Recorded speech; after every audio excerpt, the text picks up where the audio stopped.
Peace and blessings, family. This is your brother asarimhotep with the Madhu Mandela Institute for the Advancement of Science and Culture, as well as the Martin Delaney Center for Egyptology. And today we have a very special guest, uh, Sister Antoinette Harrell, who is going to talk on a range of related topics. She's a genealogist, a historian, and an activist. And so this is going to be one of those conversations where you're going to need to grab a pen and pencil and some paper, or if you are the new digital folks, you can open up your Microsoft Word and take some notes. And so I'm very happy to have Sister Dr. Harrell with us, and more of this to come in just a minute.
Peace and blessings.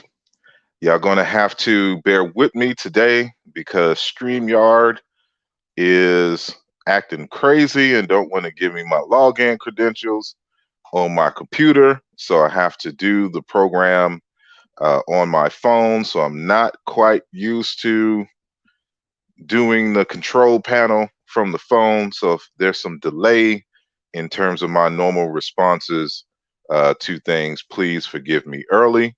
So just want to thank you all. Today is Friday, October the 2nd, 2020. And a lot is still going on. We still exist in the coronavirus. And I hope you all are staying safe and still sanitizing and wearing masks wherever you go, doing about your business. A few announcements before we get started. I don't have a flyer, but on the 14th of October, we will be interviewing Dr. Karanja Kita Carroll out of New York. And we'll be talking about a variety of topics, including Cheikh Anta Diop, the state of Africana studies, and a whole host of other things. So I will have a flyer for that coming in the near future. So be on the lookout for that as well. I just finished an interview today with Professor Manu Ampim, and hold on. Okay, there we go. With Professor Manu Ampim, and that is going to be on the Patreon page. And so for those who do not know at this moment, I have created a Patreon page, patreon.com/asarimhotep. And this will be a channel this will be a page in which you can help to support the channel, as well as the upcoming documentary film, China Into. And so it is based off of my work that you can find in Aluja, China Into Religion and Philosophy, Volume 2, that came out earlier this year in January, and some other work that I have not published on the relationship between ancient Egypt, Central Africa, East Africa, and Southern Africa amongst the Bantu speakers. And so the intent for this is to be a very up-to-date and modern, graphically aesthetic and sound documentary. And so, there's many different ways in which you can help us make this a reality and to come into fruition. So the first, doing like a soft launch with the Patreon page. So again, patreon.com/asarimhotep. Join one of the tiers, and you'll get access to exclusive interviews and videos in the coming future, and some other perks depending upon what level of subscription that you get. So thank all of our Patreon subscribers uh, who have already made that commitment. And in future shows, I will be listing some of their names. We'll have a Patreon member of the week and all of that good stuff. So please consider, contributing to the documentary film, and we'll have more episodes and conversations about what it all will entail in the near future. So with that said, I want to shout out everyone who is listening live and who are making themselves known in the chat room. So peace and blessings to Rashu, Lion Time Baby, Don Williams, Mary Hotep, Satep and Ra, the Brothers UK, Pascal Okilai, I'm butchering that last name, Brother Chavez, Melissa, Astaroth, and the names are just repeating again. So peace and blessings to you all. And then, of course, those who are listening via Facebook on both the HJ page and the asarimhotep page. Peace and blessings to you all, and thank you for joining. And don't forget to like this video and share this video. It's going to be some very, very powerful information. So, those of y'all know that I am into, besides, the sciences, coding, mathematics, physics and the like, I am very much in tune. Most people know me for my research in ancient Nile Valley studies and Central African Bantu religious studies and philosophy and things of that nature. But I am also into African American studies and more recent history, dealing with us directly. And part of dealing with the Holocaust of enslavement has been dealing with the memory loss of our direct ancestry, beyond a certain point, and this feeling of isolation, not necessarily knowing what your heritage is, what our ancient languages are, were, and in terms of our immediate family, and things of that nature. And so, this notion of dealing with uh, not knowing your ancestry, weighs, heavy on a lot of us.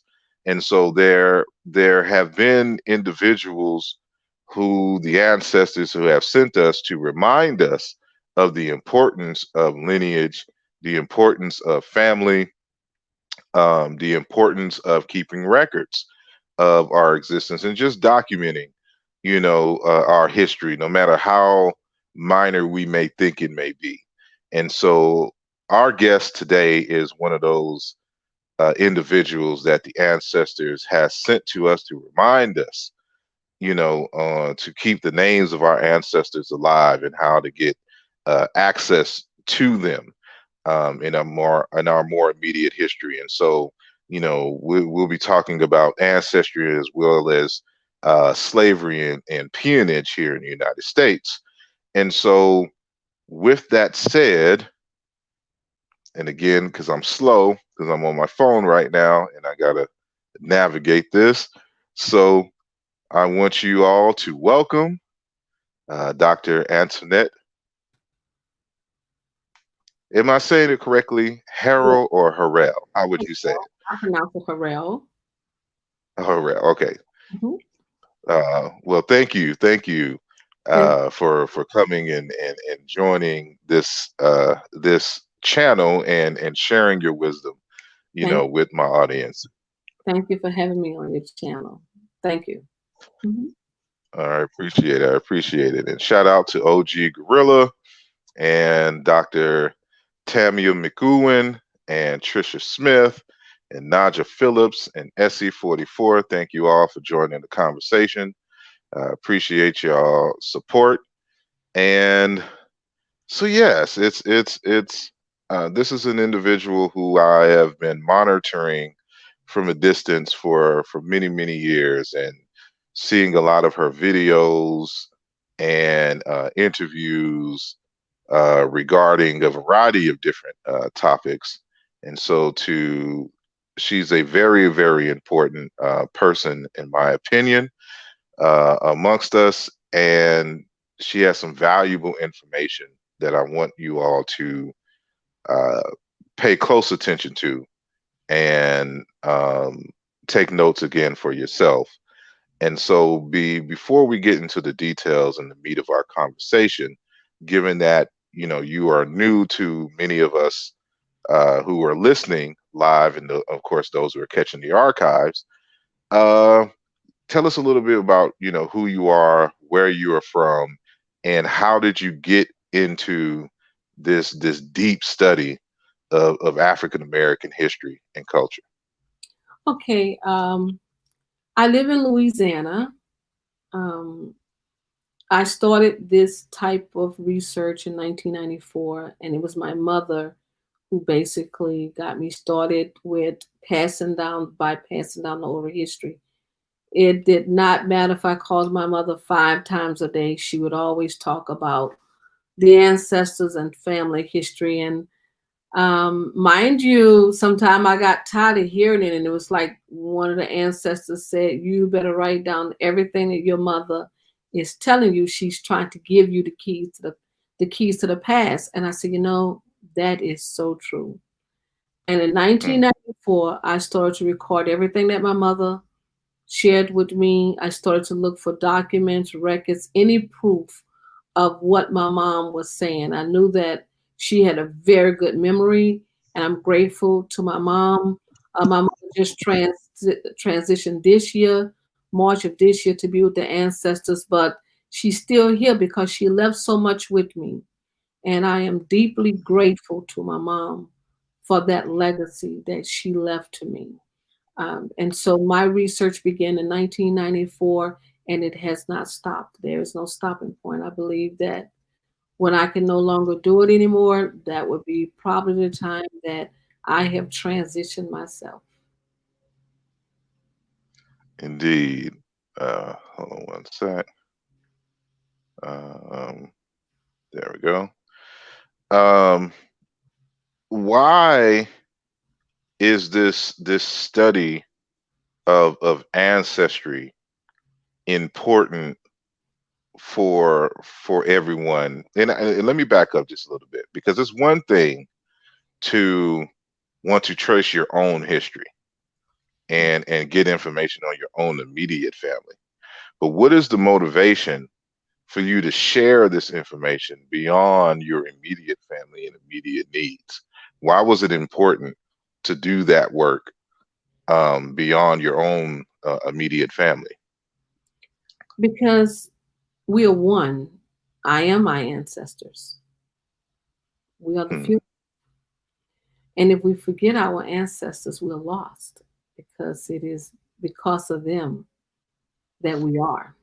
And to forget them is doing a major injustice to ourselves. I believe that's why our communities are in the trouble that it is now, and families are, because if we go back and think about always going to visit Big Mama's house, and I don't care Hmm. how many, Big Mama had 14 children. All those 14 children and their children would gather at Big Mama's house.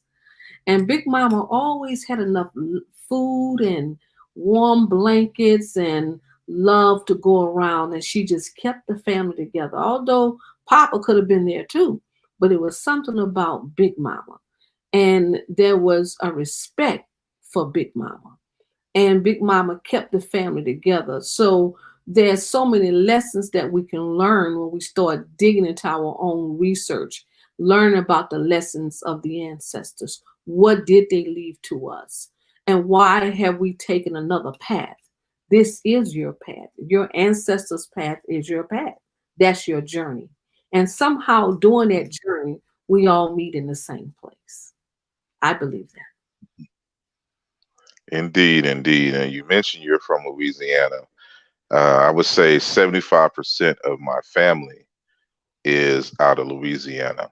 And so on my mom's side, her dad and all of his family is out of New Orleans. And then on my dad's side, uh, from what I know, his family is primarily from Opelousas. I thought when we were growing up that everyone was from New Orleans. It wasn't until I was an adult that I knew that he was born in Opelousas and he just moved to New Orleans when he was 5.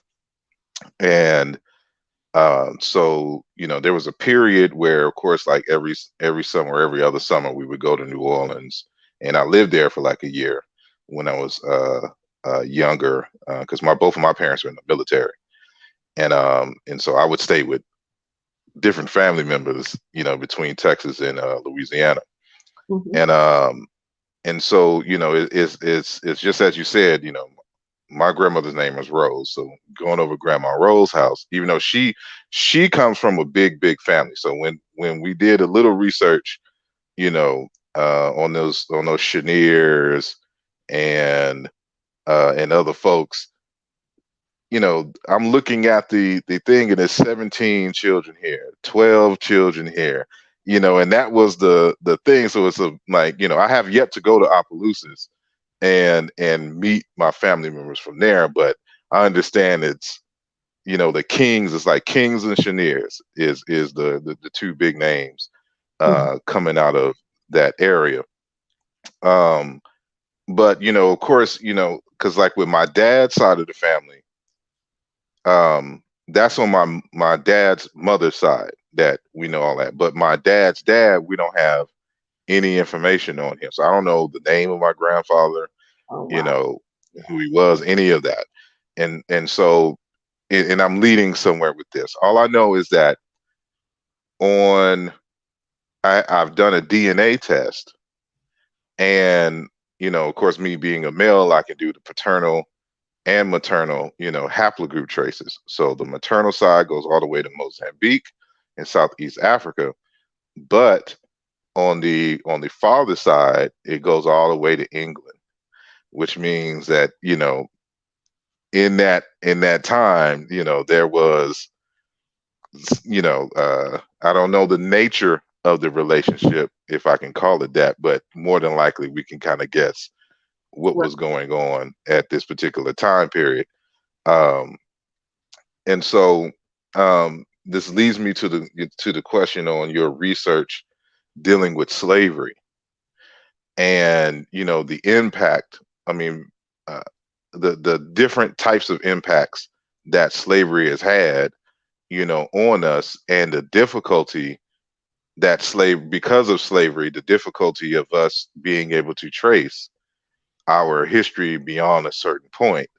Like, what has been your experience when dealing with trying to retrace our steps in our lineage, and how far we can actually go back, and what are those surprises that you would find, going back, into those records and into those experiences, if mm, that was not too loaded of a question. no, upon the emancipation, the first thing that some of our ancestors did, they walked for miles and miles searching for their family members, looking for their Mm, children, looking for their wives, their mothers, fathers, anyone that was sold off. And sometimes they would walk for days and months, and some women lost their mind in the process of looking for their children. 157 years later, I'm finally meeting family members for the first time because my ancestor Primus was a slave, was held as a slave on the Harrell plantation. He had two sons, Thomas and Randall. So we just started connecting to each other the last 3 weeks, utilizing ancestry DNA.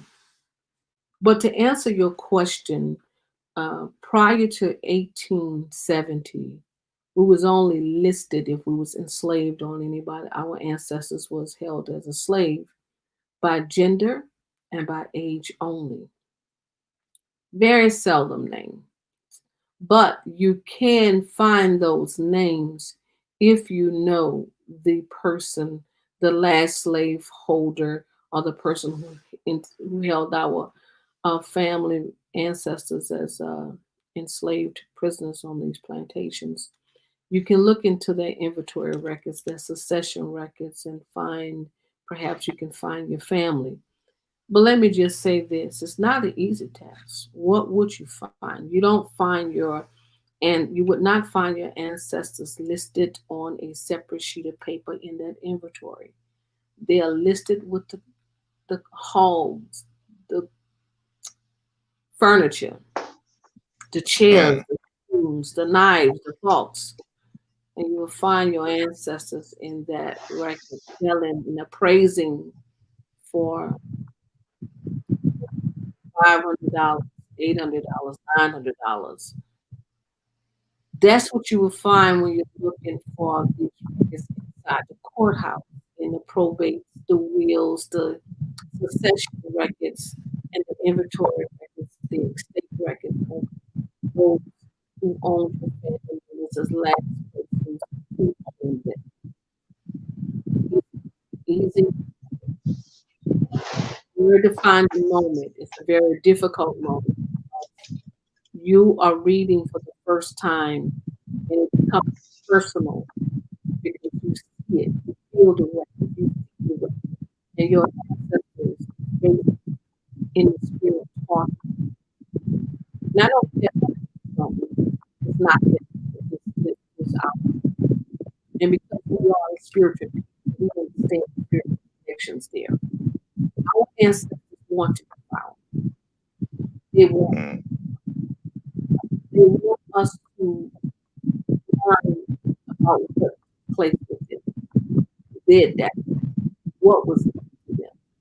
They want us to find each other. And it is family. Our family is more than just who grew up in the house. I tell you, it is extensive.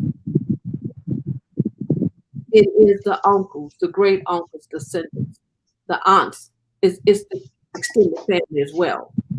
With one tree with different branches, but that one tree connect all the branches. So we have to go back. We are not those other people who can separate from family, from their family, and it's okay. That's not us. You know, going back to, continent, to Africa or whatever country, who live as a family, and that's who we are.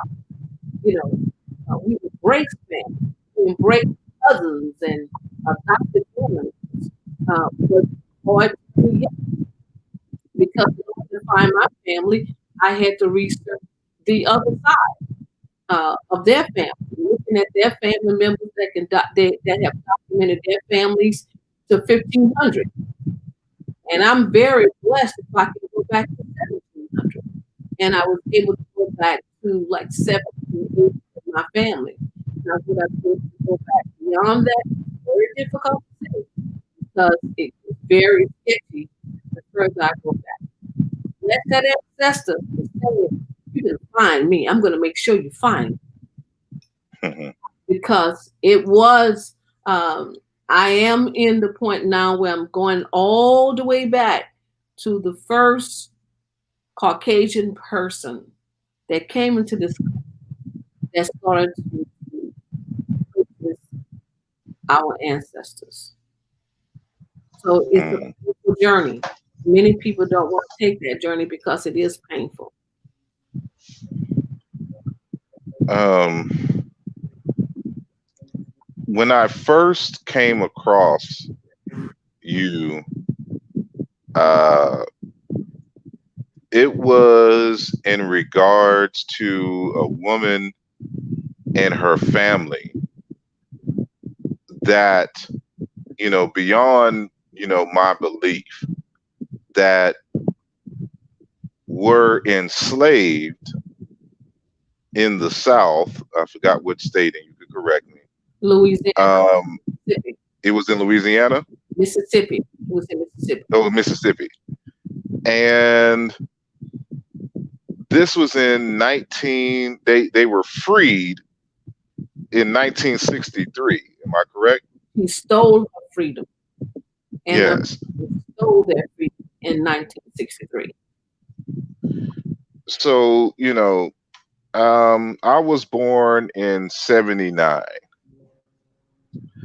And, I think in another interview, you said that you have found a record, up to like 1970. 73. 73. So this is a few years before I was born. The birth of hip hop, is at the technically, well, I can't even say technically, we're considering the prison industrial complex. Mm-hmm. But outside of the prison industrial complex, slavery really ending in the 1970s. And that's shocking, for a lot of us. But I want you to describe, or just give us the details of that story. Sure. May's father, Kane Wall, who passed away at the age of 115. Kane Wall Sr. was living in St. Helena Parish. That's where he was born. That's where he was living. Kane Wall and his wife, they purchased land. He lost the land. And then when he lost the land, in search of a place to live for him and his older children who was born at the time, he went to search for employment and a place to live. Well, he found that place. He found a little shack on someone's place, and they promised him that they would provide him with the seeds, with a place to stay, and clothing if he would come and work on the plantation in a system called sharecropping. Well, Kane went there, but he never left until they stole their freedom in 1963. Every year at the end of the selling time of the produce, Kane he was told that you didn't do well this year. Why don't you try next year? So he became a peon in the system of peonage, which means to work off a debt, someone who will work off that debt involuntarily, stay on the plantation till you pay the debt off. Being that Kane had no choice, he couldn't read, he couldn't write, he didn't know what he owed and what he didn't owe. But he just know what was told to him, and he couldn't get away. So he was caught up into the system of peonage, and he couldn't get out. And some of his children was held as a slave as well on those plantations. And May was one of them. They was held in a place in Gillsburg, Mississippi, which is located in Amed County, Mississippi. I did believe the Walls family when I heard it, because I had talked to other people in St. John and St. Charles Parish who had similar stories to that of May, but they was working on the cane plantations and they couldn't get away. After sitting there listening to those people, to the people talk about their experience, I knew then that I was looking at a system of peonage. They couldn't get away. So I spent years interviewing them, talking with them, and some of them, they was afraid to go public with their story because they still lived in the same community. Some of them were still employed by people with the same surnames. So they was afraid of who was in charge of the criminal justice system there, law enforcement, employment, and they didn't want to talk. But May, when I met May in 2003 or 2002, time is moving. She wasn't afraid. She wanted people to know what they went through. And what I heard May talk about, I mean, it was a horrible experience, from eating birds, not having enough food to eat. May and her mother both was raped by the father and the son. May was only she was a little girl, and the person who was raping her, his wife saw it, saw May and her mom being raped, and she told her husband and her son, not those two. The little girl was just a yearling. And that's when I learned what a yearling was. It was like that of a young calf. And so they raped May along with her mother. And when they got through raping May, uh,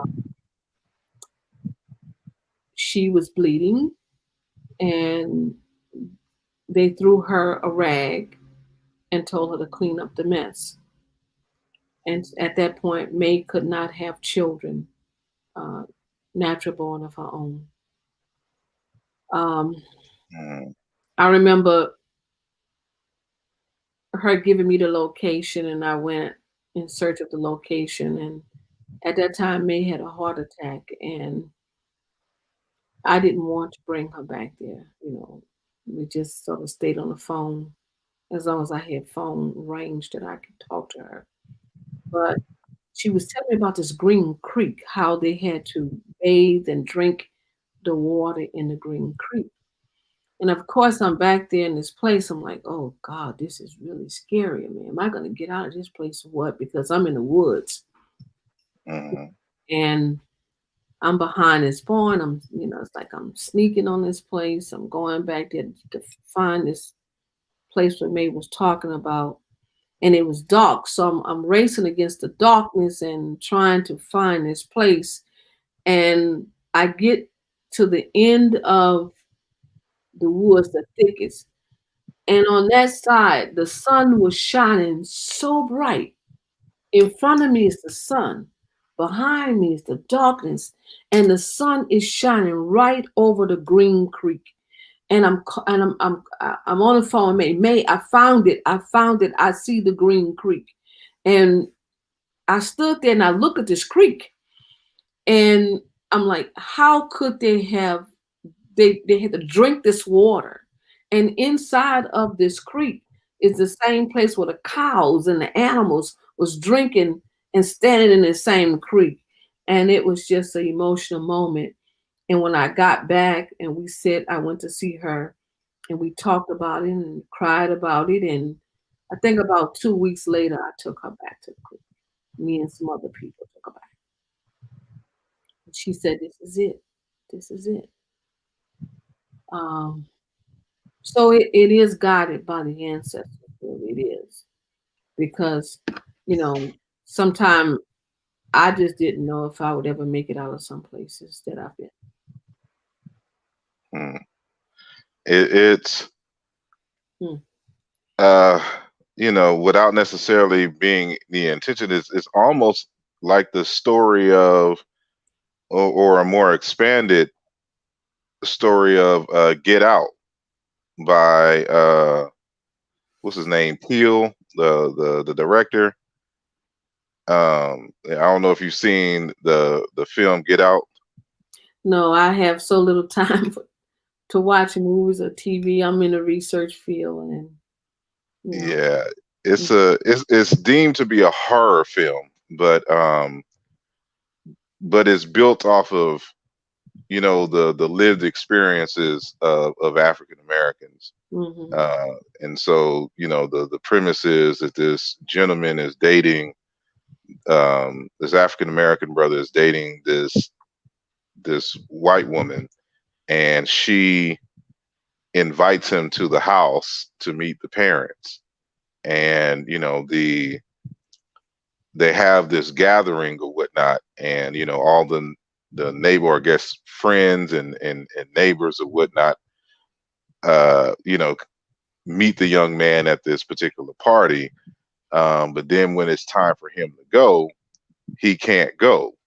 mhm, They kidnap him, and they link it to these other men who have been missing.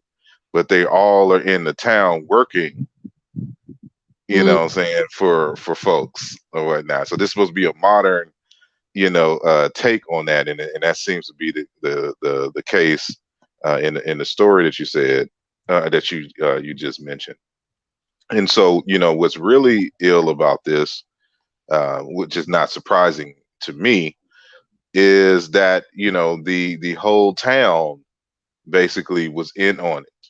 mhm. And you tell the story about when the father tried to, like, he just got to a breaking point where he couldn't take it anymore and tried to escape and went to a road, and somebody was driving by, and he asked if they can take him. He I'm wanted to join sorry. the military. He wanted to join the military, and he really uh, thought he was joining the military. They was taking him to join the military, and end up taking him right back to, uh, yeah. And he got beat that day for that. Um, but in these small, isolated, you know, communities like that, where some folks own 1,000 acres, might own 2,000 acres. This person got 2,000. His neighbor joining his property might have 4,000. So mm, and you're surrounded. This is landlocked. This is what they call landlocked. I mean, everybody own the property. Everybody look out for each other. To judge, the police department, everybody work together. Sheriff department. Well, that's what the Wall family ran up against, because mm, I remember May saying to me, I asked them, had they ever told anybody? And she said, no. Who we gonna tell? They thought everybody was in the same condition that they was in, because they didn't know anything about the outside. They have one brother that's living, well, two brothers that's but one who experienced. His name is Arthur Walls, and Vice did a piece with Arthur. Let me tell you something, okay? People cannot make these things up. When mm, someone tell you these things, you have to be a very evil person to go around in some really dark places, or you got to have a vivid imagination. But no one will make these things up. uh, the worst thing that Arthur talked about was the people who would come up lynching, lynched around them. And he remembered his father's brother had to dig his own grave because one of the white men wanted to have a sexual intercourse with the uncle's wife, and like she wasn't having it that day. You have days where you say, you know what, you just got to do to me what you're going to do to me, because the day is not today. That's it. I'd rather die. This is it. They had the man to dig his own grave and then shot him in after he dug his own grave, and then they shot her in the stomach and killed her. you know so a lot of this research is very barbaric, like a host of demons I have met in this research, because in some of the books it described it as worse than slavery. Others, it's just very difficult.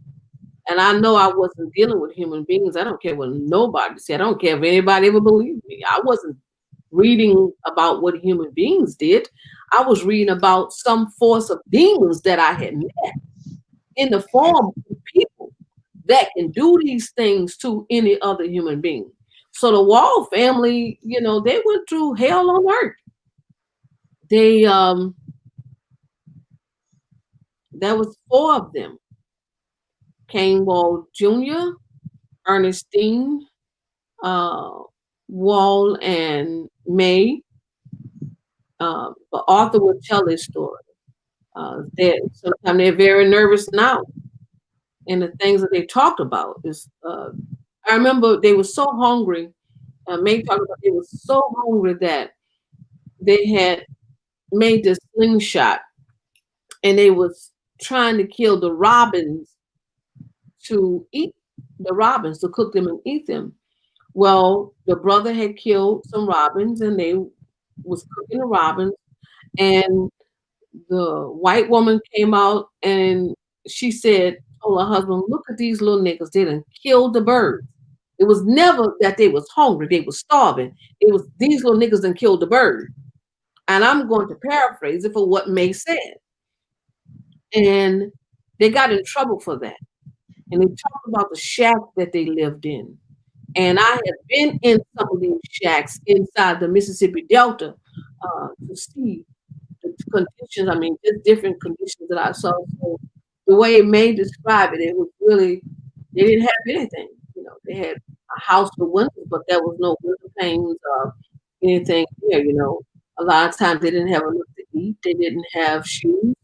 And so one of the things May pointed out to me, because she couldn't keep no type of shoes on, and she said none of us can really wear shoes too long because we was used to not wearing shoes, and so you know feet was very wide, and she said because they couldn't shoes. But that they went through hell on earth. Hmm. It's now I've said, that I'm gonna you may not necessarily, agree with this statement, but I plan on doing like just a little mini doc saying that white people are not human. And again, I'm taking this from the standpoint of what it means to be human in the African sense. And many people may not be aware of this phrase from the Amazulu, Ngamuntu, Ngabuntu, Ngabantu. A human is a human because of other people. And talking about essentially that, human beings are born in a society of human beings. You have to have a human-centered culture and set up to develop human beings. And so when I say that phrase, coming from an African-centered point of view, I'm talking about not the random individual, that you can say, because a lot of people, of course, well, that wasn't me. I would never do that. And da da da da da. I'm talking about, the collective. And then, in terms of your values and things and what you reinforce, what do you put your resources to reinforcing and perpetuating, and for how long? And so I'm not surprised at all, given what I know about just European history and of course what we know here in the United States, that that is inevitable because they are born in an inhuman society. And the fact that when Africans in America bring up the notion, just even saying the phrase that Black lives matter, it invokes this great backlash from a vast majority of European people. Like the only way that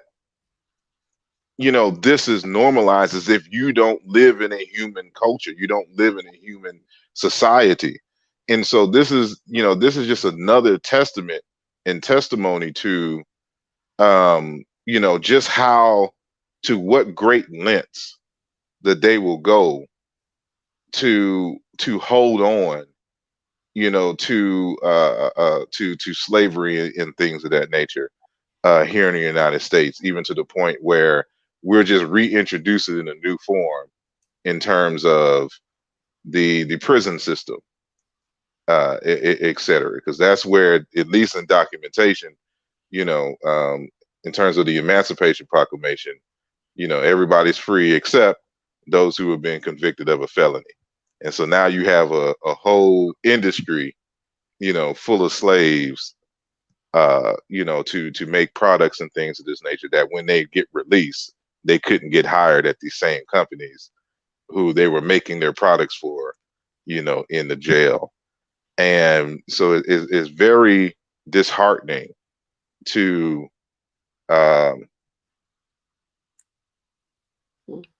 I'm sorry, because I'm on my phone. My phone is ringing. It's very disheartening to hear these stories, and and I like it. I've heard this before, a number of times, but no matter how many times I hear it, I still get angry. I get pissed. So I'm just I'm asking now in terms of your mental health,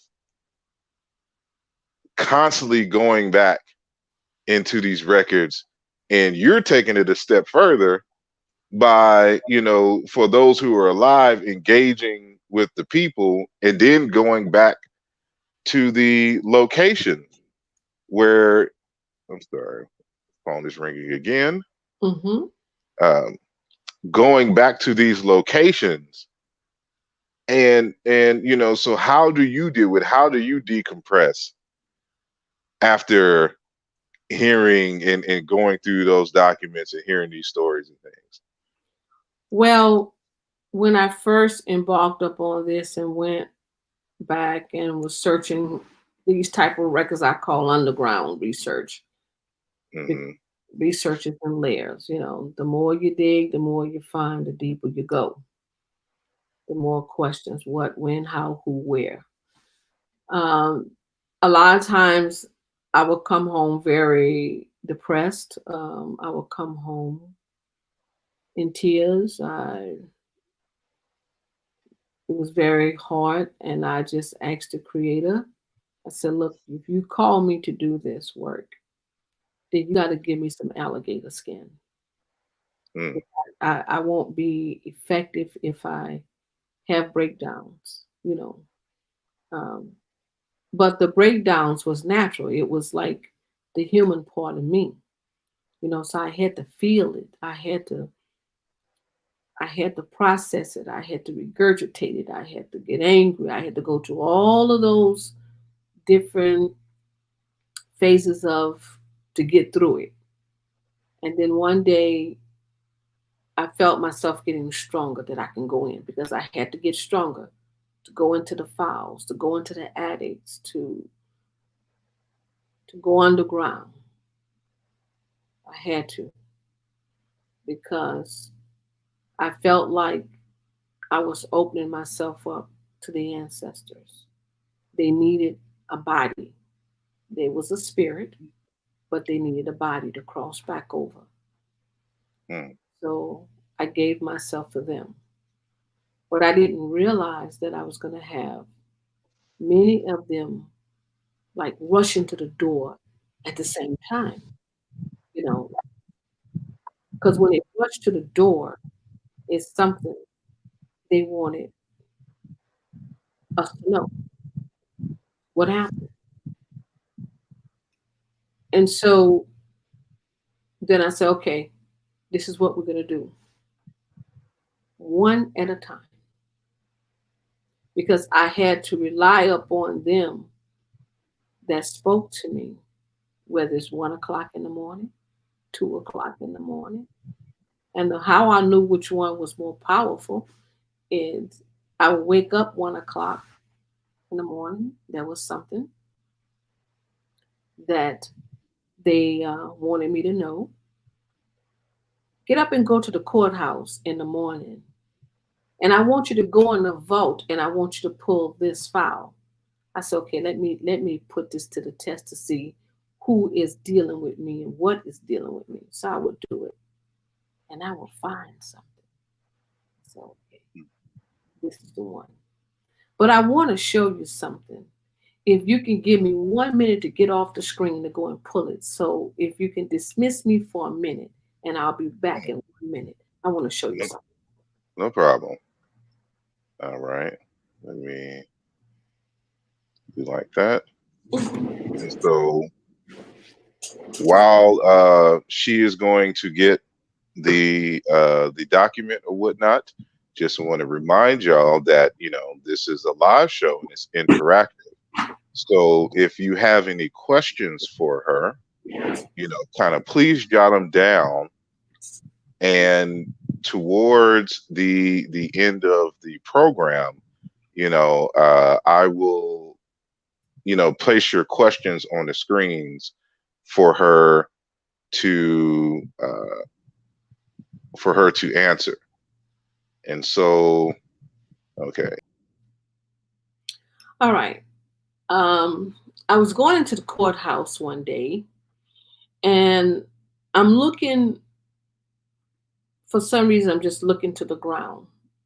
Now I'm going into the courthouse and I find this. Can you see that? Let me increase your screen so you're solo. Can you see that? I can see it, but again, I'm on my phone. I can't make out what it is. All right. That interpretation of that to me was a skull, the head skull, the two eyes, the nose. There it is. And I take that with me everywhere that I go. And it was like my ancestors and other ancestors are saying, we want you to find us. And I take this with me. And I keep it in my pocket. And I always say before I go out, I have my own ritual that I do.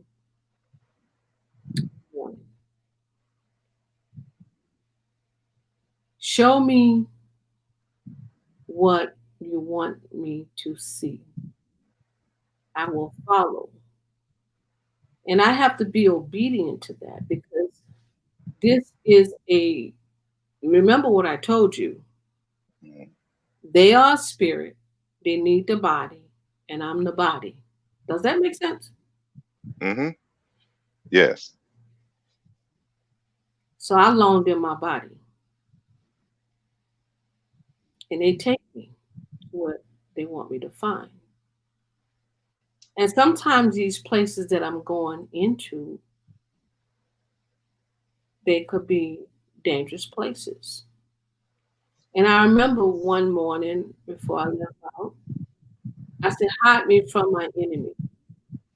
And I remember going into this courthouse and I'm right very close to the lady. And I said, look, could you tell me where this book is at? She never looked up to acknowledge me standing right there. It was right there. I said, hello, hello. You couldn't hear me. The voice said, I told you I would shield you from your enemies, and you had to see it. I remember going to another courthouse because it was in the attic, and no employee wanted to go into the attic. And I asked why, and they said because ghost is up there. And they called down the sister who's a custodian, and she said to me, "I'll take you. I'll go." And walking to the attic, to the hallway to go to the attic, and she said, "No, nobody won't go in." So before I went into the room, the first thing I had to let the spirits know that I'm not here to do harmful things. I'm here to tell the stories to what happened. And somehow the sheriff had learned that I was there, and he told the people not to let me back into the attic because I had messed the whole attic up. Now that was not true at all. So I got a phone call that night, and then they told me not to go, not to come back because the sheriff would be waiting for me. So anyway,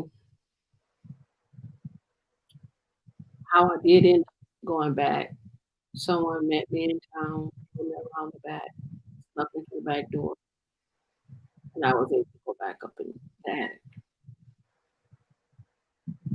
So some of these places, there's a lot. There's a lot of cold cases in there. There's a lot of cases in there, but they're disappearing. And most importantly, that what we must remember is that it's like my mother transitioned this year. My mother was 80 years old. We must talk to the elders in our family, record them, let them talk. Sometimes the things they went through are so painful, the things they saw, They don't want nobody to know about what happened, because in your family genealogy, you shaking that tree and you don't know what's going to come off that tree. There's lynchings, there's rapes, there is men who know that the baby that their wife was carrying was not their child, but they raised that child as their own because they realized that she did not have no control over her own body. There is so many things that you will find. And what you will find in your genealogy, you must remember that you go in and when you're researching, after you talk with your family member, spend as much time with the elders as you possibly can. Take very good notes that you can read, and take those notes where you can read those notes 5 years from now and not be guessing what it is. Do not interrupt them when they're talking. Let them talk. If you can, set up the video recorder and record them, or the audio recorder. Ask the question and be quiet and let them talk. Because remember now, some of these things happened a long time ago, and you're going to be jogging their memory back. They're going back 40, 50 years. They're going back. And if anybody know what I'm talking about, sometimes it's hard for us to remember things that happened last week. You're asking somebody to go back 30, 40, 50, 60 years. And some people, some of our ancestors and family members moved, they left for a reason. Some of them had land taken away from them. They had family members that was killed behind the land. And the reason that genealogy hurt so bad, because, decades ago, they used to say that genealogy was the fastest growing hobby in the nation. A hobby for who? It's a hobby if you're doing it for a fun thing, but if your family was enslaved, it's not a hobby. In the spirit of Sankofa, you got to go back. And in going back, you're going to go through some pain. It's not all about just finding marriage records and debt records and photographs. It's the stories. It's the family. It's that history. It's her story, his story, our story, their story. It's all those stories. And sometimes it's painful. And your family member that you're researching may be that strange fruit hanging on a tree. It may be your uncle. It may be your aunt. But you have to ask for strength to deal with it, because it hurts so bad. You don't know what you're going to find. And every time I think I found the worst, I found something beats the last case. Killings, rapes, all sorts of things. Just horrible things. So when you're doing your genealogy and you have aunts and uncles, and if that aunt do not want to talk about it, just ask her why. Because some of them they may end up taking that to the grave with them, because they call themselves sparing you. But there's nothing new under the sun. And so we're seeing some of the very things that our ancestors talked about in their time. We're seeing it now, because history has a way of repeating itself. We're seeing the descendants of those who bear that hateful feeling, that spirit of murder and hatred. We're seeing their children right now. We're seeing them. So was genealogy easy? No. Is it, have I gotten over that part? Absolutely not. There's cases and cases that I study. And people call me with stories. One story I came up on, this woman, her name was Emma, and they call her song the Emma Marie song, her story. She was held a slave in Louisiana, and she had 2 boys. And the white woman's son had raped Emma and fathered the child with her, but she couldn't even bring the boy in the house. He lived with the dogs. And he survived by drinking his own urine, because he didn't even have water sometimes. And Emma threw him a biscuit because she wasn't taught to show affection to that child. And he growled like a panther. And he got his activities from the dogs. So there's a whole lot of things that you will find. Mm. And I feel like sometimes I'm exhausted mentally and physically. But the story got to be told. Gotta be. Justice must prevail. And we must pass it down to the children and teach it to them. Do you have a team with you? Is there is because I feel that your the knowledge that you have and what you've been able to do and your methodology, like it can't go with you when you pass. And that's my So concern. it is, and I wonder this for like a lot of elders. Like for example, many of us may know Dr. Chancellor Williams, who wrote the text, The Destruction of Black Civilizations, Mm. a very seminal text. Now, this individual spent 26 years traveling Africa, documenting, the history and noting the culture and migrations and things of this nature. And he planned on writing a several volume book, but because his health was fading and he was going blind, he had to summarize his findings and he put that in the book. But what I'm was concerned about was there why didn't any of his students or anything pick up his work, expand on the notes that he had, and continue or release in another text that information which wasn't presented in the initial book. And so it always gets me to thinking about who are our predecessors. So not predecessors. What's the word that I'm looking for? Um, how can I forget this word? Um, well, anyway, who's going to continue the work that we do and expand it?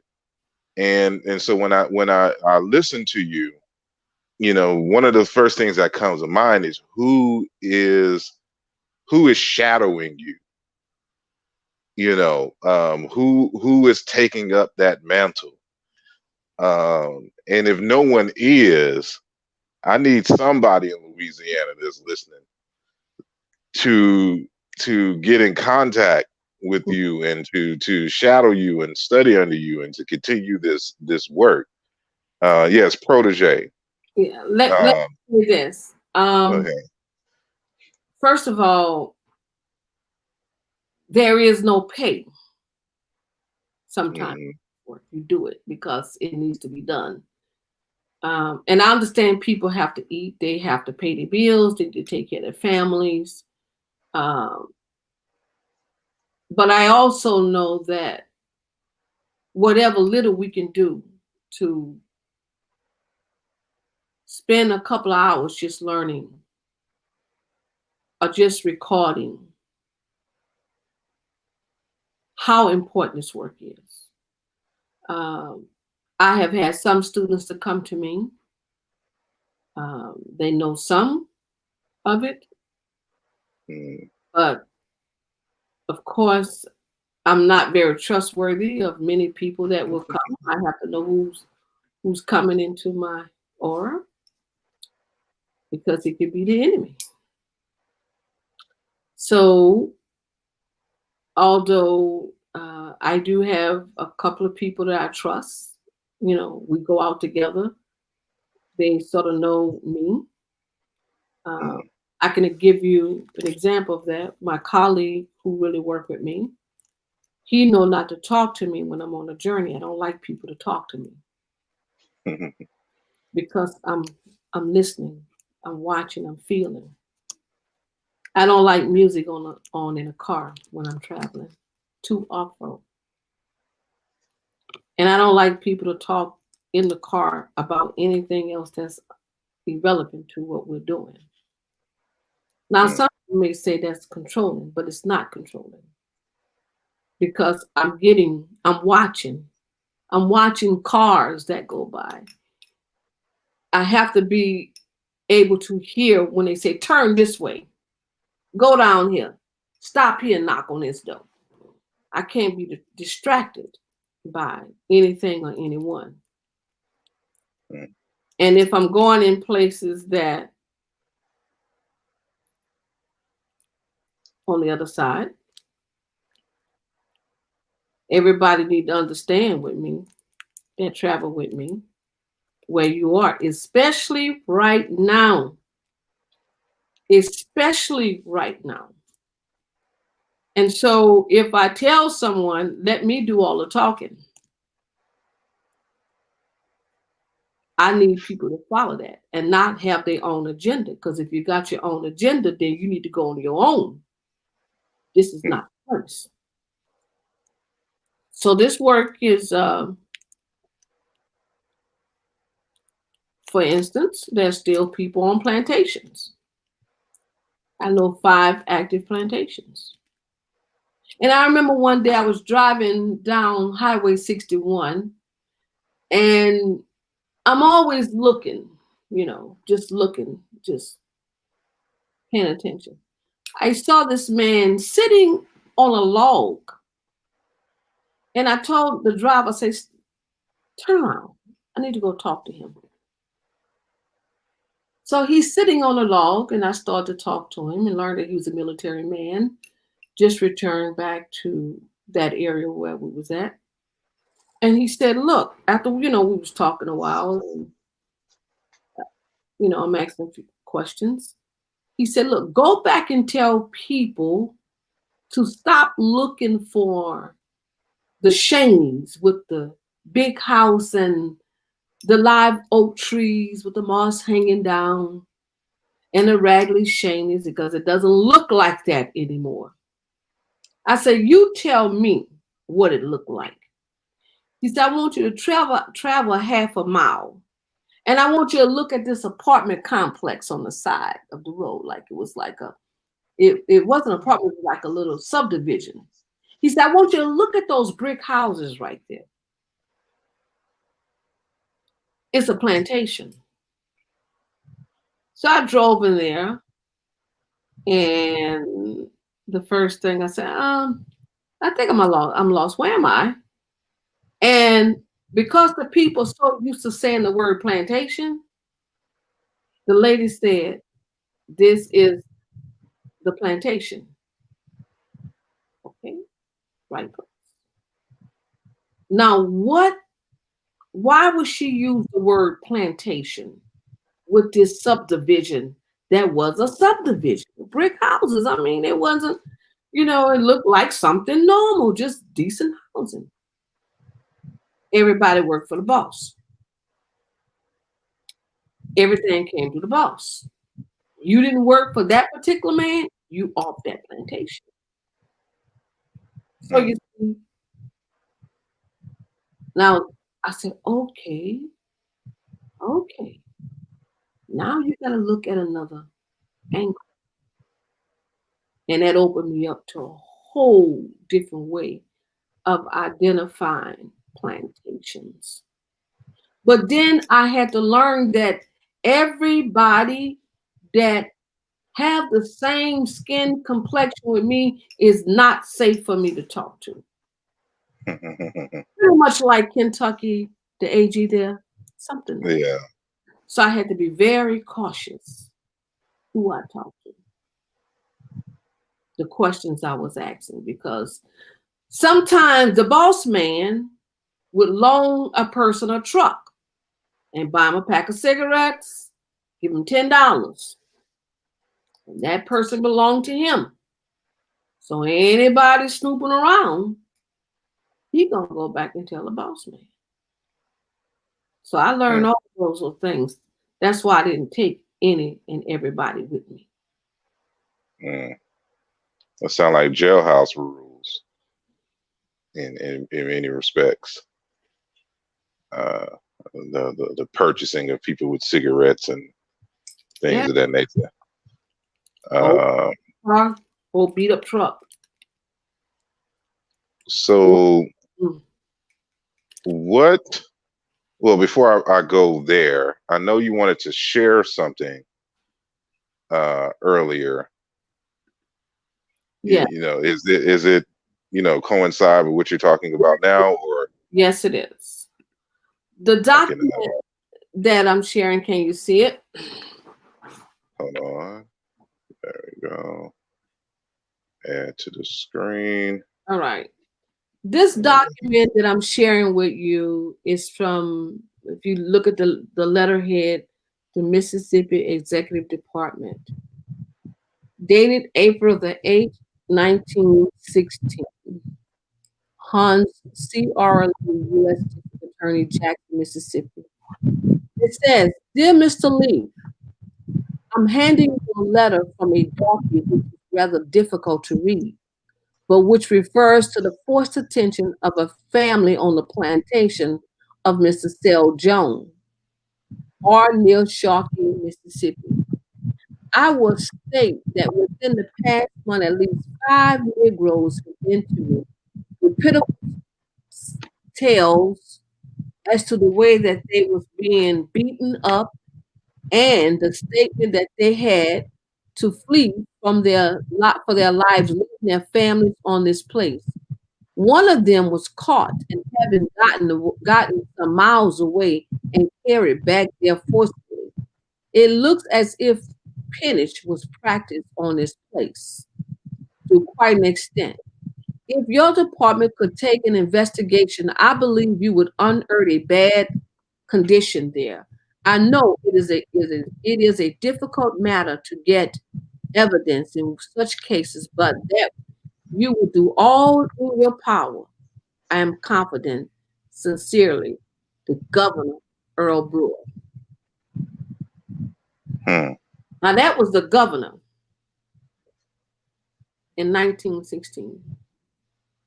Many cases like that came from the Department of Justice, the FBI files, the NAACP, citizens writing letters talking about they was forced on these plantations. But I need to bring something, go back a little bit. Let me just rewind it. Hmm. In 1866, the Freedmen Bureau contracts was created. And for our ancestors who had just celebrated freedom, crying tears of joy, happiness, and when all of that, when they came down off that high and that joy, they realized they had nowhere to go. So a Freedmen Bureau contract was created to work on these plantations. In 1866, everybody started making their X, even little children 5 years old. I believe the X was forged because at that particular time, if you can make an X, you can make a B. If you can make a B, you can make a D. Someone never, had been to school. So that X was forged, even children 5 years old. Now, what did that mean? It meant that that child whose X was forged at 5 now belonged to a new master and had to work that debt off. And you wasn't going to leave until you worked that debt off. So can you imagine? Slavery went out the door in one regard, but a new door, a new form of slavery. That's what happened. And so all those letters like that, and when I'm sitting there reading all of those letters, I'm reading. I scan Hmm. it and I read at night. Some of them were so pitiful that the grave would have tasted much better than what I've read. Letters of people writing, and sometimes the people themselves. Like this one story with this woman, they tied her to a bedpost with a trace chain. and they tied her around the neck. And her common law husband got away and when it got the sheriff, and the first thing that the person who was holding him said, "I'm tired of them son of a bitches getting to run away on me." And so what he did, he tied her back up. He let her go for that moment, but went back to her mother's house and got her and brought her back to the place again. So it wasn't. All I can tell you is now that I'm not going out that much anymore researching, I'm working with records now. You have a collection at a university named after you. Can you tell us about it? Yes, the collection at Southeastern University basically consists of research of people in the Florida parishes, but my peonage research is not there. Oh, okay. I have not put it anywhere yet. But it is in a safe place outside of me. And I'm ready. I'm thinking daily where it is going to be housed. That I just had a meeting yesterday about the collection, the peonage cases. But I do have it in a safe place that I can put my hands on it at all times. But I have not. That the university, I don't. It can't go there because it doesn't relate to that particular area. It is. It's 18.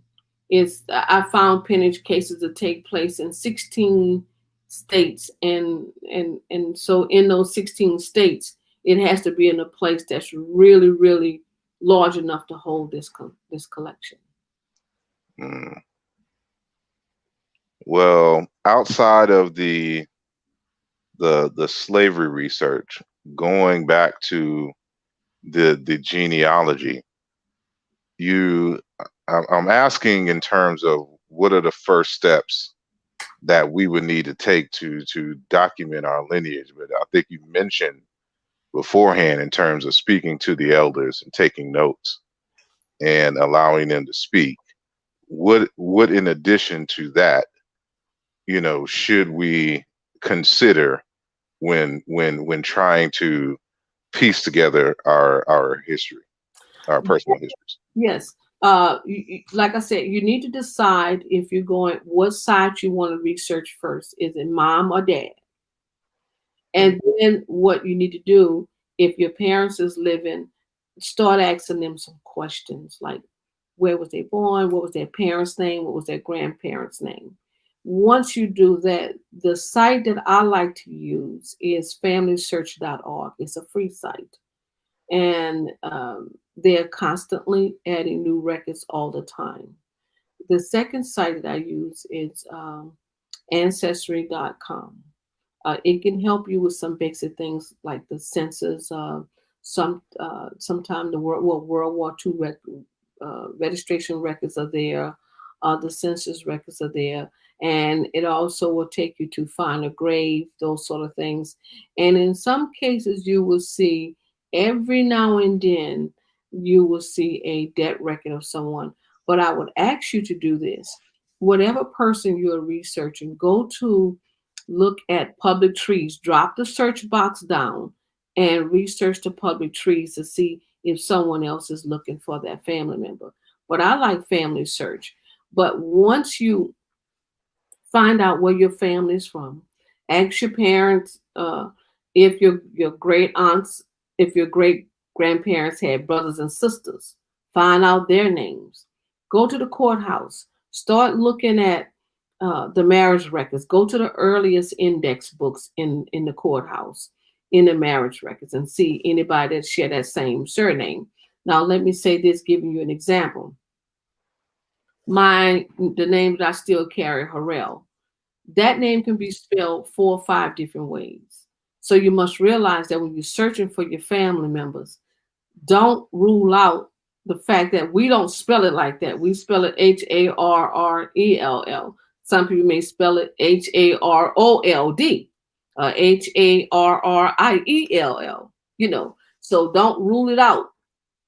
Oftentimes I hear people say, "Oh no, that's a different set."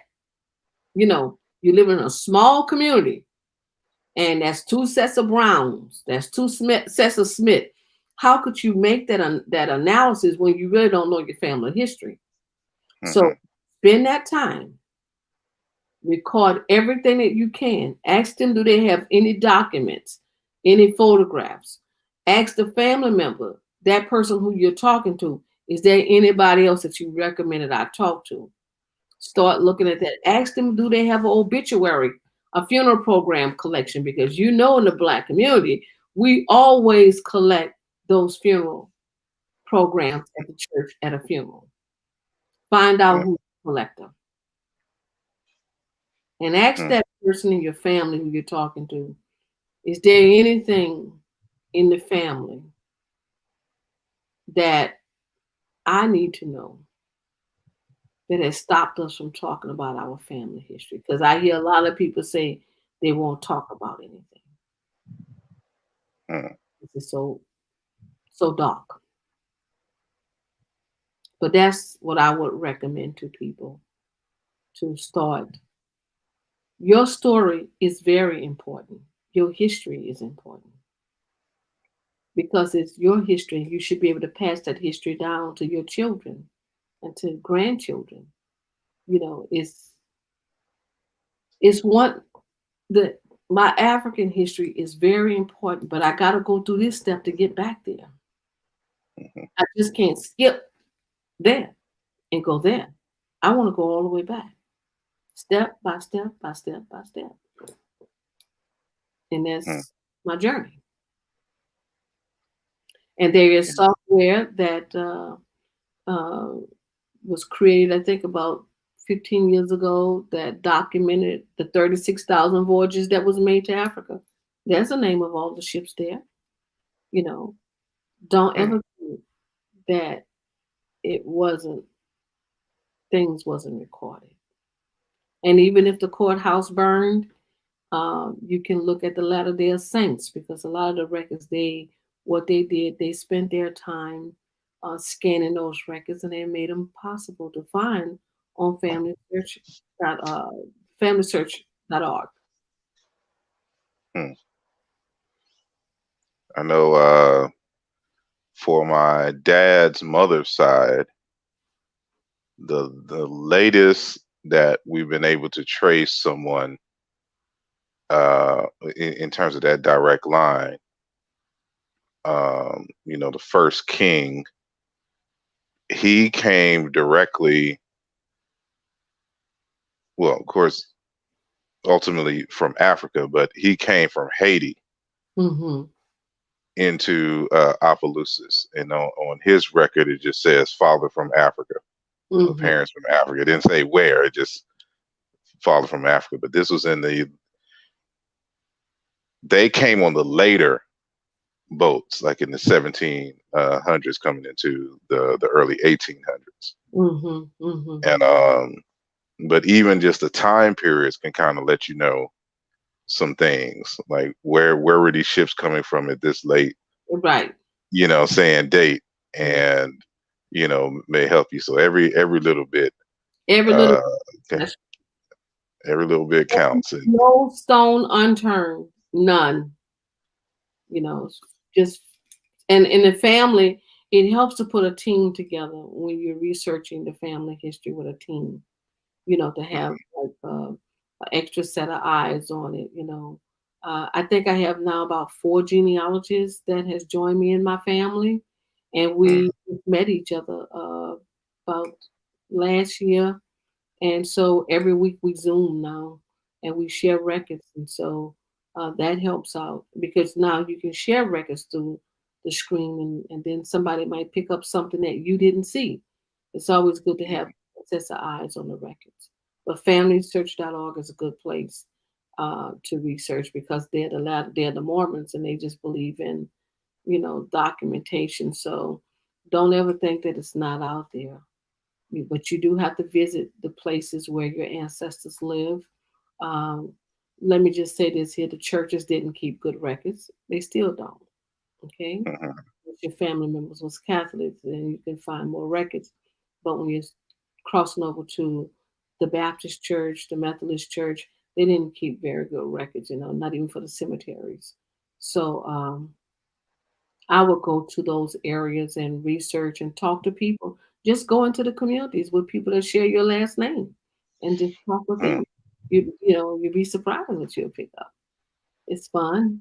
It's fun meeting new family members, going new places, and we just make a family trip with it and just enjoy the good parts of it. It's just meeting people, feeling empowered that I visit lots of cemeteries.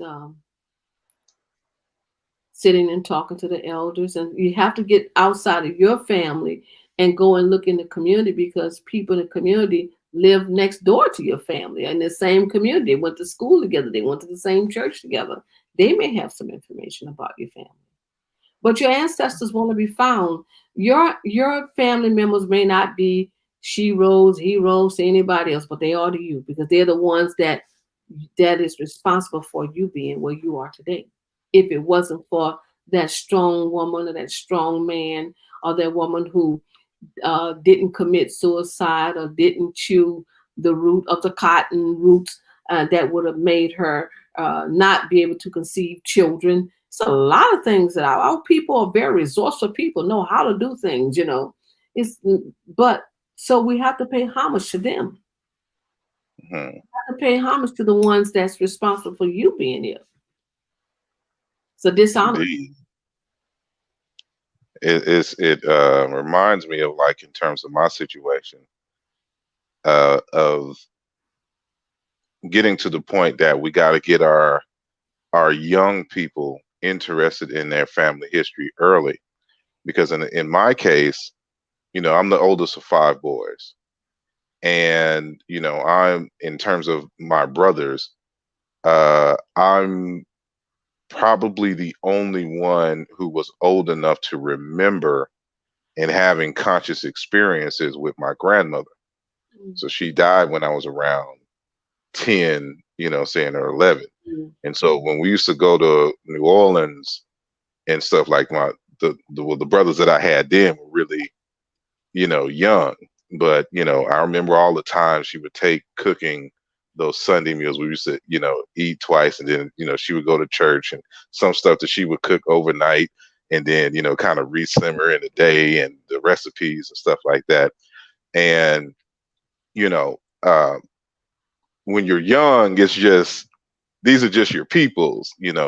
And, she stayed in a knife ward, and then realized, like, there's other people in the neighborhood who were related to, saying, us as well, and we used to go over their house and go to there's always a penny candy lady, or somewhere, in the neighborhood, was a, rock and go, do that, and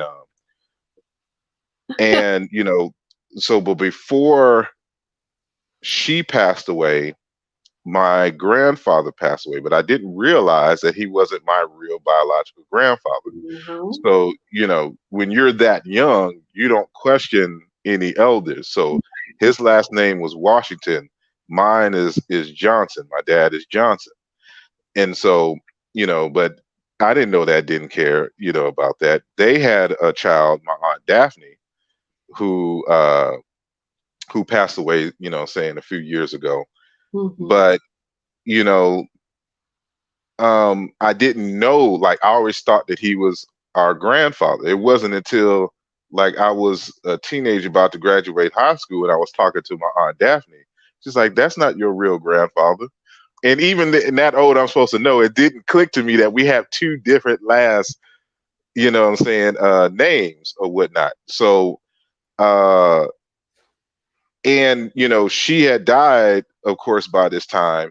And so when I became an adult, after going to college a while, I wanted to start getting into my history and things of this nature. And unfortunately, in 2005, what happens? Katrina. Right. All the records that was at my grandmother's house and everything just gone. And All, so I could, all of that. I'm sorry, All the photographs and all of that. everything, you know.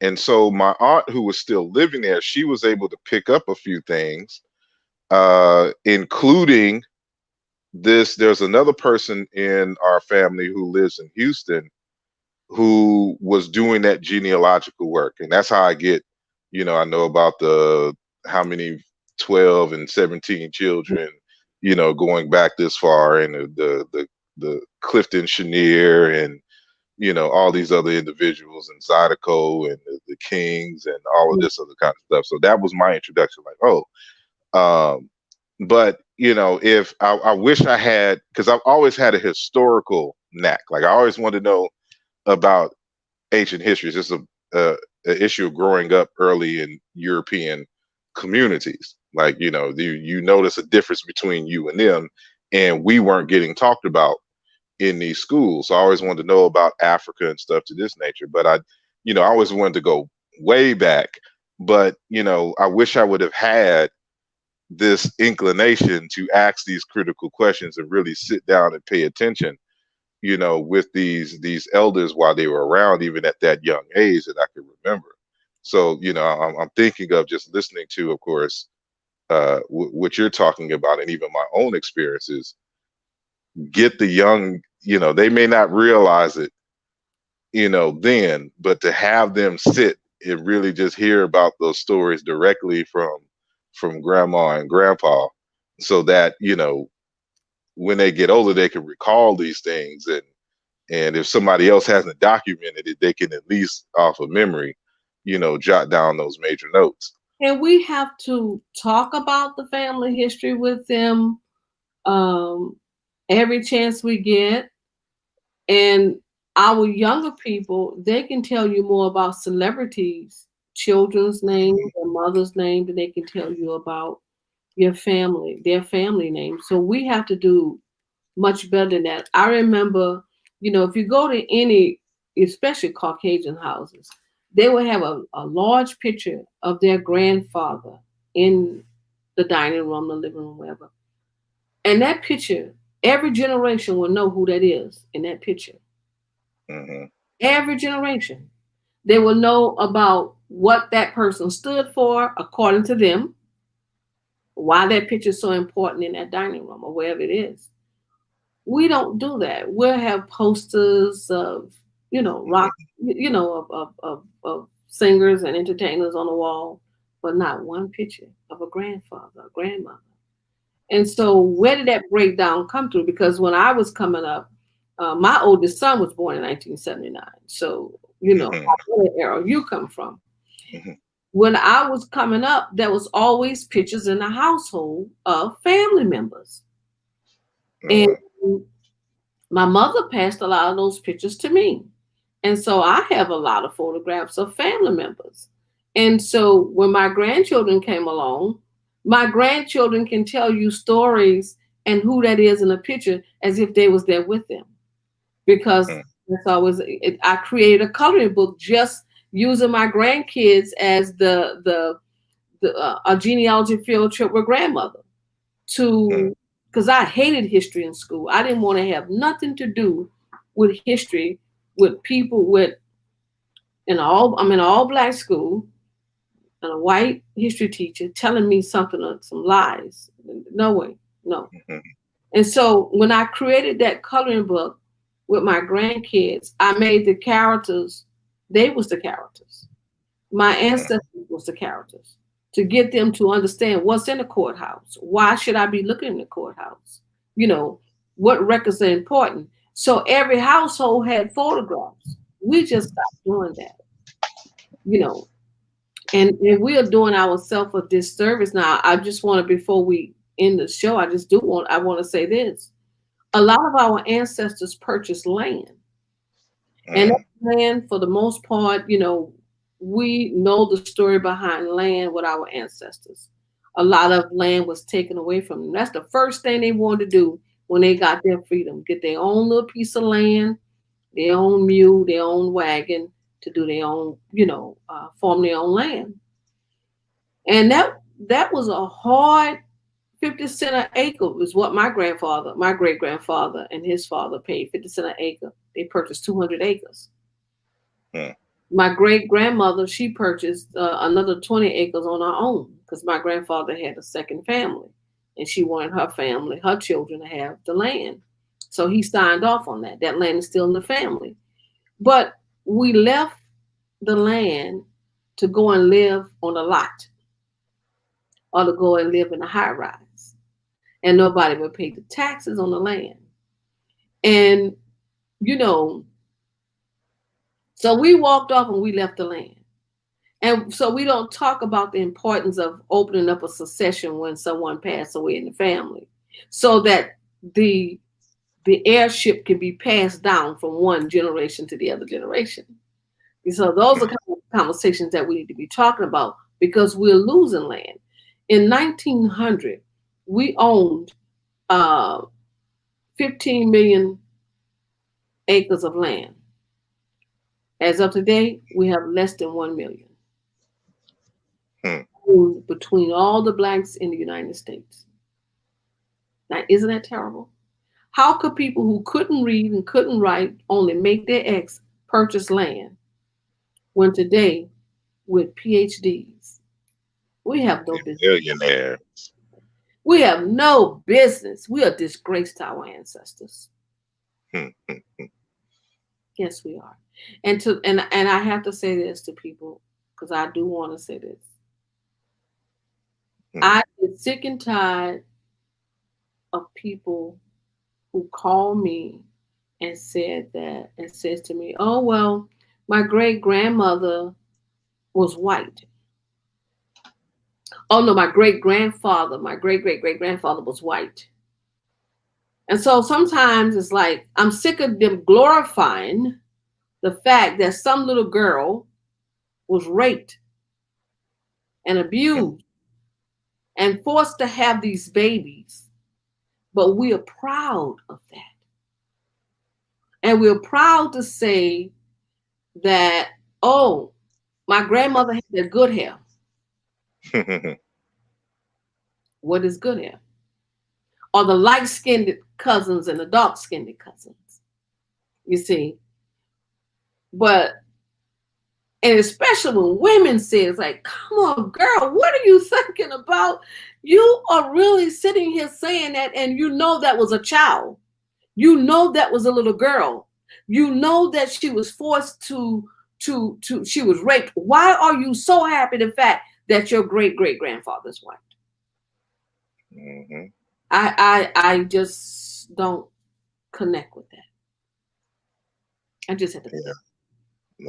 That's part of the effects of the Holocaust of enslavement, the perpetual ongoing mental slavery, and adopting the value system of the enslavers and the culture of their descendants.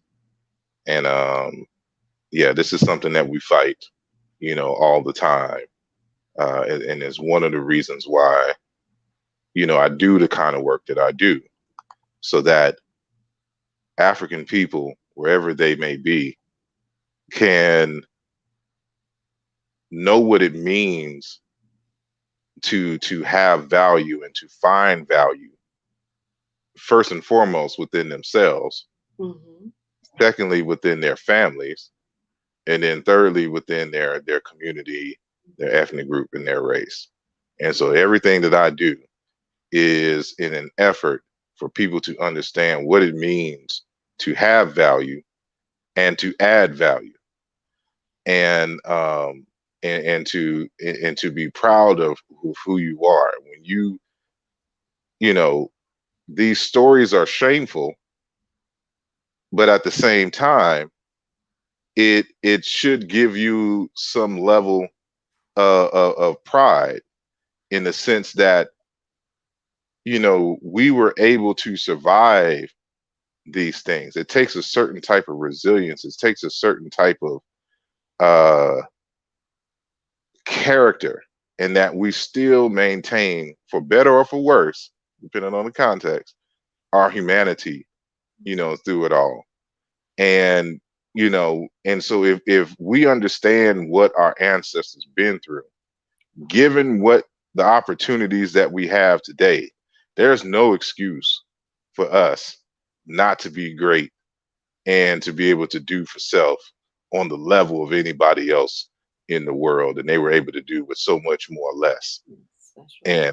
And so this is why I appreciate individuals such as yourself, and um, these types of stories being told, so that you can appreciate who you are and who your ancestors are, and motivate us to remember our ancestors, but more so to continue to say their names in the tradition of Africa, so that they may live. And not only that they just may live, Mm-hmm. that they can live and whisper certain things. Not like, I feel you when you say that you have to have a certain type of quiet when you're doing your work. And most people don't understand why I work at night Mm-hmm. in doing my research and things of this nature, because I get these voices: open this book, Yeah. turn to this page. And I always find something. I don't know how to explain it, and it'd be just that little thing that opens up, a path to be able to answer a question that I may have asked a few weeks ago that I then forgot I didn't ask. And I'd be like, oh, da da da, there it is. And so, but for some reason, it always comes at night. So I have to be up at night. It's just my work habit. But um, so yeah, with that, saying said, with that said, uh, I just want to thank you again from the bottom of my heart. And I know all the people who are listening now are listening attentively, and appreciating the wisdom that you are and have shared. And so I want to uh, first, well, I ask that question second. I want to, leave it with this. Is there anything that you want to share, that, you weren't able to address, or you want to leave on the minds of the people who are listening to this program right now before we go? Yeah, I just would like to say once again, thank you for allowing me to use your platform to bring across a very important message. And our ancestors are calling. And if we go back within, there's so many valuable lessons that we can learn from them if we just turn to them. They are Mm, there, they're waiting, but you have to call them. You have to say their name, just like you said. Say your grandfather's name, your grandmother's name, and that person which gave you strength. Reflect upon them and call upon them, because it's going to be something that they will say to you that remind you. It's something that my grandmother said to me when I was 9 years old, because I was 9 when she passed. She said, I believe in you. mm, And all through my life, I held that. When I ran into opposition where people said that I wasn't going to amount to anything. And you hear that from people right in your own family. But it's what my grandmother said to me that overrode everything that those people could have said. And even now, so, and she said, I see something very special in you. And one day you're going to do great things. That's what my grandmother said. And if nobody ever said anything else to me for all of my life, I held on to what she said. And when I come up against things right now, and I say, oh, I wish that you was here. And the voice will say, I am with you. Talk to me. mm, I'm there. mm. Talk to me as if I'm sitting right there. Tell me what you want me to know. So what I'm saying to you, because we are living to see where a lot of the things that our ancestors fought for, our family members fought for, simple, just some small rights are being rolled back. But what you just said, that we're resilient people, and we are so resilient that we have survived every worst thing that we could experience under the European rule. We're not going anywhere because we're strong. And right now, we have to go back and draw off the ancestors' um, energy. And I just want to say before closing, allow them to be your path. There's mm, the ancestors, and there's some that we may not be proud of, but they still belong to us. But you find that one that can guide you, the guiding light, that is your North Star. Because mine is my North Star. They're my foundation. They're hope. They're my hope for everything I hope to be. And everything I do right now is for my ancestors. For those that was denied the privilege to reading, I read everything I can for them. For things that women couldn't do back in their time, I do it now. And the one thing I want to say to all the sisters out there, especially to all the brothers, we have to make sure that we set a foundation for these young people and not allow someone else to tell us or set the stage for our children, because we're losing them. We're losing them in so many different ways. And so we have to go back and reclaim our communities and take our rightful position and not be afraid to be elders. I am happy to be an elder. It's an honor to mm, live to be an elder. And so I will say this in closing.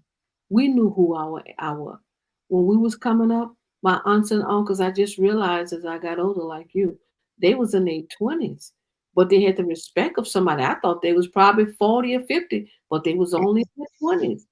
You know, yeah. what was the respect that they had?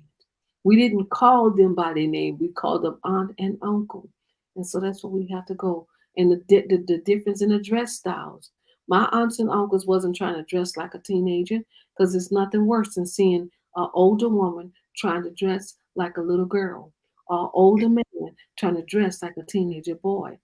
You done had your time. Okay? Now move on. Indeed, indeed. Again, I appreciate it. I just want to ask that if someone wanted to get in contact with you and know more about the work that you're doing, or if you're on these social media platforms or something like that, could you share with us? Yes, I'm Uh, putting my and they can follow me on Facebook, um, with Antoinette Africa Harrell, um, and Antoinette, and then I can put my phone number. Well, you know what? If they reach out to me on Facebook, let me tell you what's going to happen. They can send me a message, and I'll send them my phone number.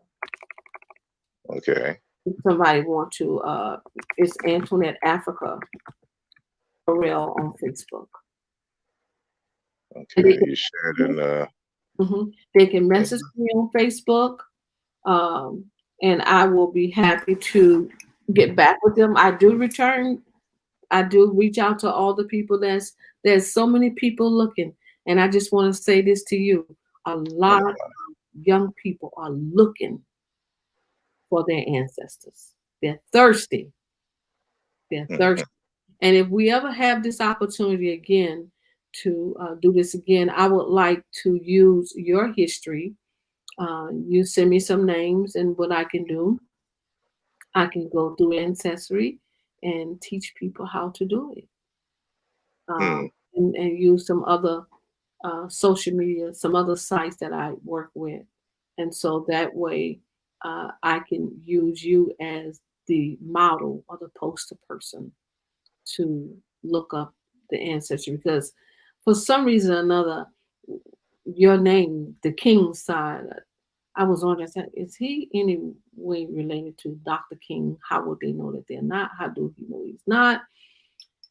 And I always go back to the first persons with that name that came into the United States that helped me to understand who came and what y'all could have came under.